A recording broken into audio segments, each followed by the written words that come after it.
সুস্বাদু দইয়ের নাম বললে প্রথমে আসে বগুড়া জেলার নাম, কেননা এই জেলার দই অন্যান্য জেলা থেকে একেবারেই আলাদা।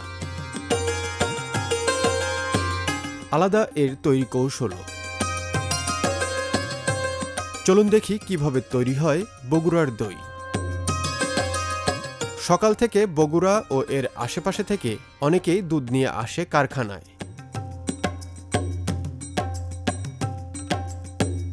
প্রথমে দুধ ছেঁকে একটি বড় কড়াইয়ে জাল দেওয়া হয়।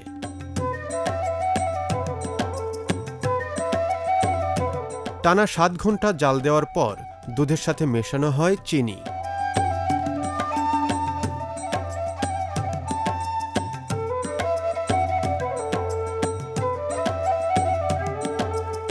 চিনি মিশানোর 20 মিনিট পর কড়াই থেকে গরম দুধ ঢালা হয় মাটির ছোট বড় বিভিন্ন পাত্রে। এরপর এটিকে একটি বড় ঢাকনা দিয়ে ঢেকে দেওয়া হয়। মাটির পাত্র দুধ টানে, অর্থাৎ দুধ কিছুটা কমে যায়।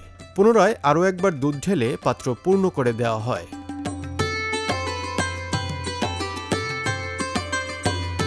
জানা যায় 250 বছর আগে বগুড়ার শেরপুরের ঘেটু ঘোষের হাতে শুরু হয় এই দই তৈরি। পরবর্তীতে বংশানুক্রমে অনেকে এই দই তৈরির পেশায় আসেন। আস্তে আস্তে এই দইয়ের সুনাম ছড়িয়ে পড়ে বগুড়া সহ বাইরের জেলাগুলোতেও।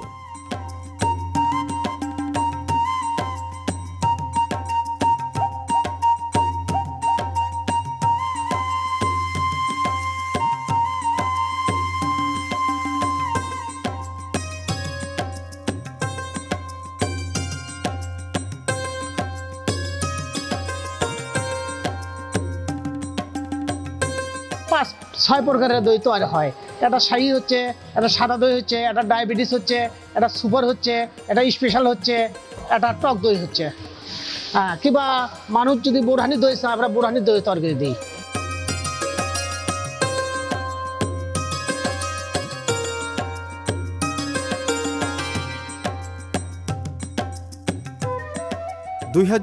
সালে বগুড়ার এই দই ভৌগোলিক নির্দেশক হিসেবে স্বীকৃতি লাভ করে। এখন এই দই দেশ ছাপিয়ে যাচ্ছে বাইরের নানা দেশে।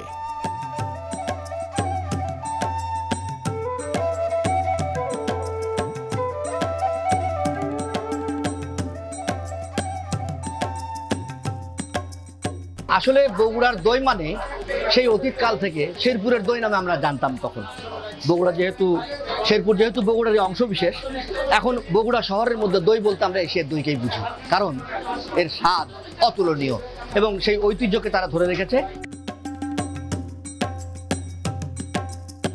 বগুড়ার স্থানীয়রা জানান, অতিথি আপ্যায়ন, বিয়ে বা যে কোনো সামাজিক অনুষ্ঠানে দই না হলে যেন জমেই না। আবার বগুড়ায় যারা ঘুরতে আসেন তারাও এই দই কিনে নিয়ে যান বাড়ির জন্যে।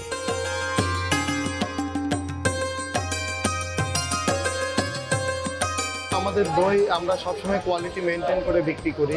আমাদের গুণগত মান ঠিক রাখার জন্য আমাদের প্রোপাইটার 3 জন ভাই, ওনারা সবসময় কারখানা মেনটেন করে এবং দুধগুলো যে ভালো ঢুকতেছে, কিভাবে আসতেছে, তারা দুধের গুণগত মানগুলো যাচাই করে নেয় এবং তারা সার্বক্ষণিক ওখানে কারখানায় পরিদর্শনে থাকে, যাতে আমার কোয়ালিটির কোনো সমস্যা না হয়।